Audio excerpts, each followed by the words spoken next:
Ya, pemirsa, Ahok galau, itulah topik The Headlines kali ini. Dan untuk membahasnya, kami telah mengundang Taufik Basari, Ketua DPP Partai Nasdem, salah satu parpol yang mendukung Ahok. Lalu ada pula Andreas Pereira, Ketua DPP PDI Perjuangan. Di sebelah kiri saya ada Mas Singgih dari pendiri Teman Ahok, dan kemudian Mas Budiarto Sambasi dari Kompas. Dan sebelum kita mulai perbincangan, mari kita simak statement dari Basuki Cahayapurnama berikut ini. Makanya sekarang hari ini sebetulnya betul-betul komplit, kita dapat 1 juta. Kita juga sebetulnya dalam musda itu juga kita Golkar juga dapatkan 24 kursi sebetulnya untuk maju. Jadi sekarang kita punya 2 jalan. Kita mau jalan tol atau mau jalan biasa sekarang. Dua-dua terbuka. Kalau dulu kan sebelum ada 1 juta, kita ragu apakah ada partai yang mau dukung atau tidak. Ternyata sebelum sampai 1 juta pun partai sudah nyatakan mendukung. Nah, jadi ini kita perlu duduk bersama, tergantung teman-teman Ahok. Kan dia juga ngajuin ke MK juga. Yang penting misi untuk memberikan saya tiket jamin pasti maju ke pencalonan gubernur ini sudah terbuka. Bapak-bapak, terima kasih sebelumnya sudah hadir di The Headline. Mas Singgih, terima kasih juga. Mas Bas, sesudah 1 juta ada banyak partai, ada 3 partai paling tidak. Kalau kursi udah cukup lah untuk mendukung. Ada dukungan dari bisa dari parpol, bisa dari independen. Ya tergantung kan. Tinggal menunggu Ahok memilih yang mana, kan begitu kan? Apakah mau jalan tol atau jalan biasa? Itu kata Ahok. Kata gitu. dia begitu. Tapi saya menduga memang kelihatannya akan memilih parpol. Akan memilih parpol? Kelihatannya begitu.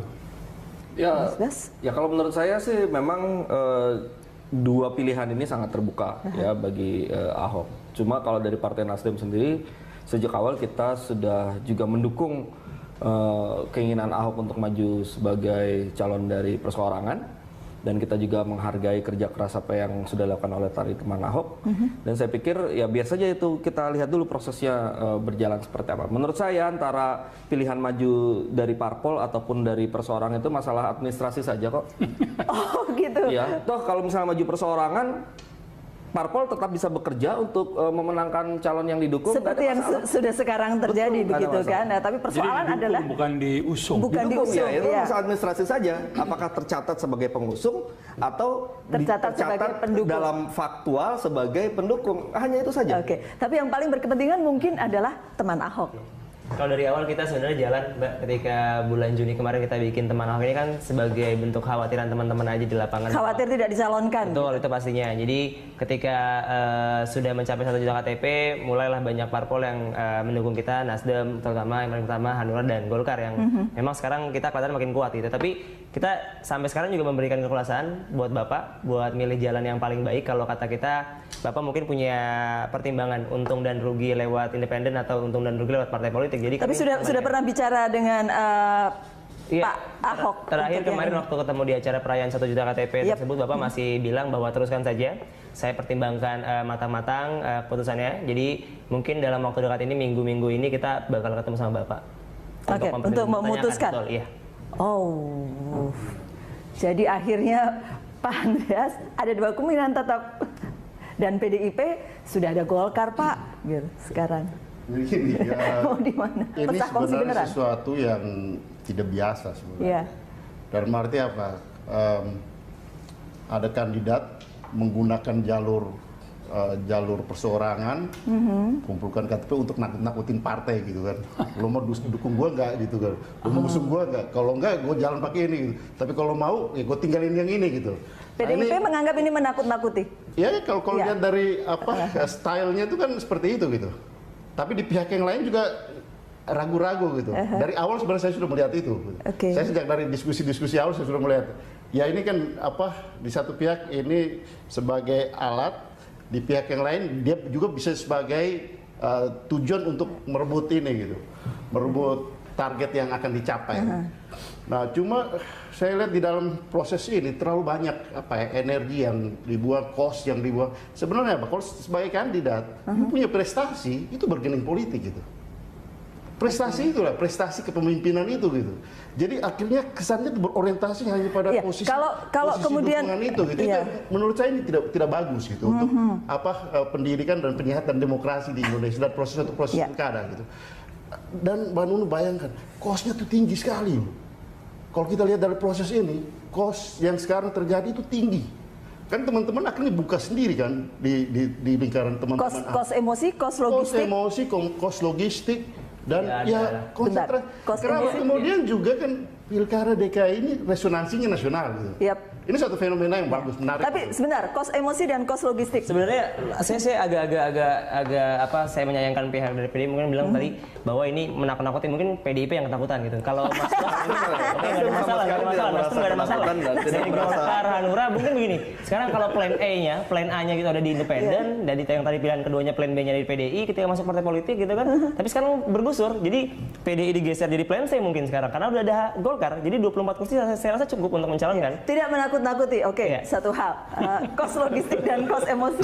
Sebentar Pak Andri. Iya, kalau dari kita sebenarnya nggak ada. Kita waktu kemarin pernyataan teman-teman yang berlima kemarin itu kita bilang kan ini barisan sakit hati aja. Teman-teman ada yang men-set up sedemikian rupa skenario yang dibangun dengan supaya mendiskreditkan teman Ahok, skenario-nya dibuat sebaik mungkin, tapi akhirnya kan sekarang sudah kelihatan siapa yang buat, siapa yang main seperti itu. Tapi kalau dari kita sebenarnya nggak keluar biaya banyak. Nasdem sendiri sudah tahu ya. Bagaimana keluar biaya gitu kan, cuma ngumpulin KTP. Mas Singgi sedang meminta bantuan ke Mas Taufik. Bukan. Gini. Pertama saya harus sampaikan bahwa ya Partai Nasdem tidak merasa ditakut-takuti. Kita terlepas dari apakah Ahok di awal bersama teman Ahok untuk mengumpulkan KTP atau tidak, ya kita memang melihat sosok Ahok pantas untuk kita dukung, ya kita dukung, itu sederhana itu. Nah, tapi yang paling penting, kenapa kemudian Partai Nasdem berani mengambil posisi mendukung Ahok dan juga mendukung proses yang dijalankan oleh teman Ahok dan Ahok dalam hal mengumpulkan KTP ini, ya kita menghargai proses. Ya, ini menurut saya tidak sependapat dengan Bang Andreas. Ini menurut saya tetap menjadi pendidikan politik yang baik. Kenapa? Ada kesadaran yang tinggi dari masyarakat untuk ikut berpartisipasi dalam kegiatan politik. Di mana di Jakarta seringkali hal-hal itu tidak menjadi suatu hal yang penting, banyak yang pragmatis dan sebagainya. Tapi ini ada gerakan yang luar biasa dari masyarakat. Ini sesuatu yang baru lah ya. Ya, dan ini bagian dari pendidikan politik yang baik. Saya kira ya, sejak calon perseorangan dibolehkan ikut pilkada, kecuali pilpres ya, tahun 2007-2008 kalau nggak salah ya, itu hanya nggak lebih dari 10 yang bisa menang, mengalahkan calon-calon dari partai.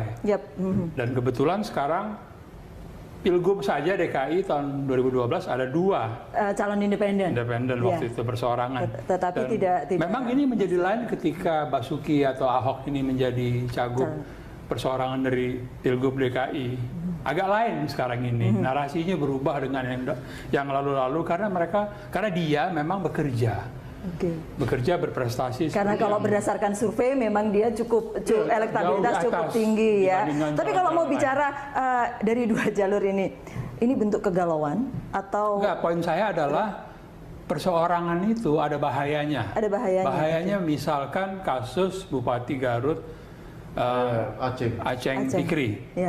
Itu berbahaya sekali karena tidak ada akuntabilitas ke partai. Kan partainya dia itu kan publik, tapi begitu dia melakukan pelanggaran konstitusional, publik nggak bisa mengontrol, nggak bisa ngapa-ngapain. Akhirnya ya dia di-impeach memang oleh partai-partai. Tapi kalau misalnya seperti sekarang ini gitu kan, kalaupun dia maju dari calon independen, toh masih ada Nasdem, ada Hanura, ada Golkar yang kemudian mendukung.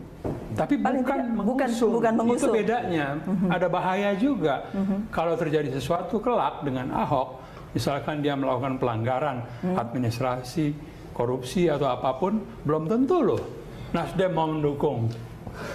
Jadi kayak gini, misalnya mendukung dan mengusung itu.